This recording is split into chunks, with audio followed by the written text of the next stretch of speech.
Tujuan pembelajaran pada materi mengonstruksi makna tersirat dalam teks anekdot itu ada 3. Yang pertama adalah membandingkan anekdot dengan humor. Kemudian yang kedua, menganalisis kritik yang disampaikan secara tersirat dalam anekdot. Dan yang ketiga, menyimpulkan makna tersirat dari anekdot. Silahkan pahami dan cermati tujuan pembelajaran ini, sehingga ketika sahabat pembelajar menyimak video pembelajaran ini, sahabat pembelajar fokus pada tujuan pembelajaran ini, sehingga tujuan dari materi ini tercapai. Tujuan pembelajaran yang pertama yaitu membandingkan anekdot dengan humor. Ini contoh anekdot, yaitu tentang dosen yang juga menjadi pejabat. Silakan simak ceritanya. Dosen yang juga menjadi pejabat. Di kantin sebuah universitas, Udin dan Tono, 2 orang mahasiswa sedang berbincang-bincang. Tono, saya heran dosen ilmu politik, kalau mengajar selalu duduk, tidak pernah mau berdiri. Udin, begitu saja diperhatikan si Ton. Tono, ya, Udin tahu sebabnya. Udin, barangkali saja beliau capek atau kakinya tidak kuat untuk berdiri. Tono, bukan itu sebabnya, Din. Sebab dia juga seorang pejabat. Udin, loh, apa hubungannya? Tono, ya kalau dia berdiri, takut kursinya diduduki orang lain. Kemudian ini contoh teks humor yang berjudul Surat Cinta Tukang Buah dan Tukang Sayur. Silakan cermati dan pahami. Surat cinta tukang buah dan tukang sayur. Surat tukang buah kepada tukang sayur. Wajahmu memang manggis, sifatmu juga melankolis, tapi hatiku nanas karena cemburu. Terasa sirsak napasku, hatiku anggur lembur. Ini delima dalam hidupku.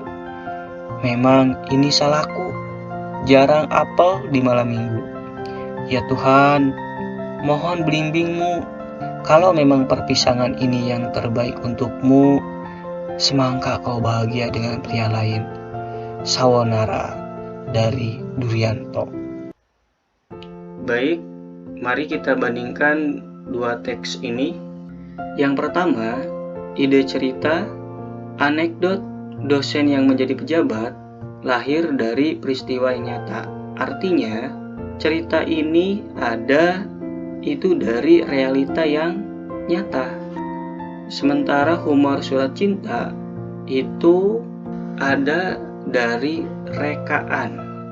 Artinya, cerita ini lahir dari permainan kata-kata saja. Permainan dari kata-kata buah yang disusun sedemikian rupa sehingga menghasilkan sebuah alur cerita yang lucu.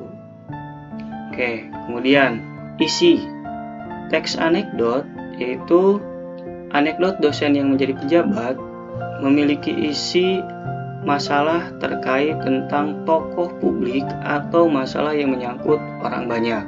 Ya, jadi ini isinya teks anekdot dosen yang menjadi pejabat itu tentang realita pejabat pada saat ini. Kemudian untuk humor surat cinta itu membahas tentang masalah kehidupan sehari-hari atau kehidupan pada umumnya. Itu yang berisi tentang ya ini percintaan lah. Oke, kemudian fungsi komunikasi. Anekdot dosen yang menjadi pejabat itu memiliki fungsi komunikasi sebagai menyampaikan kritik, sindiran secara halus lewat tingkah laku dosen yang mengajar tidak mau berdiri. Kemudian kalau humor surat cinta fungsinya hanya menghibur, tidak ada yang lain. Itu membuat yang membaca atau mendengar tertawa. Oke, kemudian makna tersirat. Nah, ini perlu dipahami ya.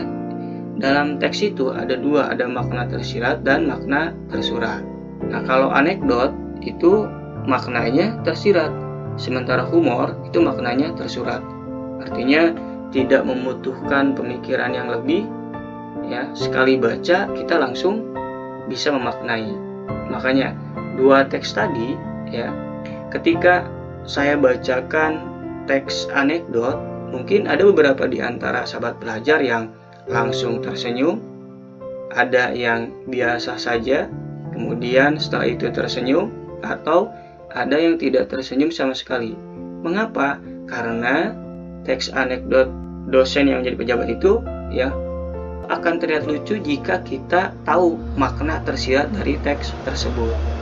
Sementara saya yakin ketika sahabat pelajar mendengar teks humor surat cinta tukang buah kepada tukang sayur, pasti semuanya tersenyum karena permainan kata-katanya itu mudah dimengerti dan dipahami, dan itu sangat lucu, ya. Oke, kita lanjutkan. Makna tersiratnya yaitu menyadarkan para pejabat agar bila masa jabatannya telah habis, mereka bersedia untuk turun dari jabatannya dan siap untuk digantikan oleh yang lain. Sementara humor, tidak ada makna atau pesan tersirat yang ingin disampaikan. Kembali lagi, saya tegaskan bahwa itu hanya untuk menghibur saja. Oke ya, itu perbandingan antara anekdot dengan humor. Untuk sahabat pelajar yang ingin mendalami soal-soal yang berhubungan dengan teks anekdot, silahkan sahabat pelajar lihat link di atas atau lihat di kolom deskripsi. Saya sisipkan video tentang soal-soal yang berhubungan dengan teks anekdot agar sahabat pelajar tidak hanya paham secara teori, tapi sahabat pelajar terampil dalam menjawab soal-soal yang berhubungan dengan teks anekdot. Oke, kita simpulkan perbedaan anekdot dengan humor. Anekdot itu merupakan cerita yang nyata yang membahas masalah terkait publik atau masalah yang menyangkut orang banyak, yang di dalamnya berisi kritik atau sindiran secara halus. Sementara humor merupakan cerita rekaan tentang masalah sehari-hari yang berfungsi untuk menghibur. Oke, itu tujuan pembelajaran yang pertama. Kita memasuki tujuan pembelajaran yang kedua, yaitu tentang menganalisis kritik yang disampaikan secara tersirat dalam teks anekdot. Nah, ada poin penting yang perlu sahabat pelajar ketahui bahwa cara cepat menemukan kritik dalam teks anekdot itu, yaitu cari kata-kata yang memiliki makna idiom atau makna lain, atau memiliki makna tersirat.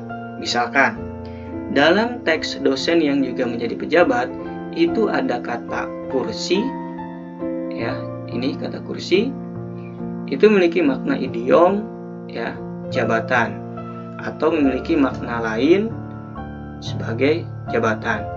Sementara takut kursinya diambil orang, ya, itu memiliki makna idiom, takut jabatannya direbut orang lain.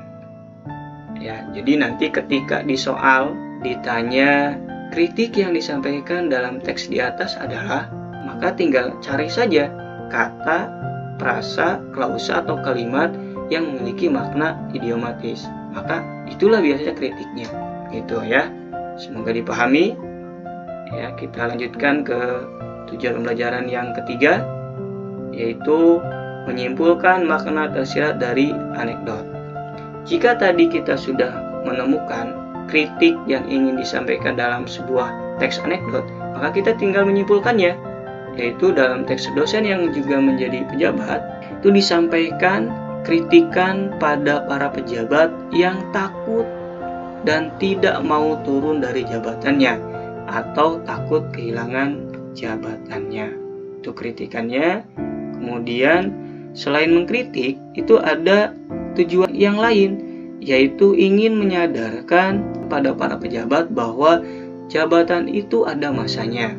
Ketika masa jabatannya sudah habis, maka hendaknya para pejabat itu dengan legowo bersedia digantikan oleh orang lain. Baik, semoga bermanfaat.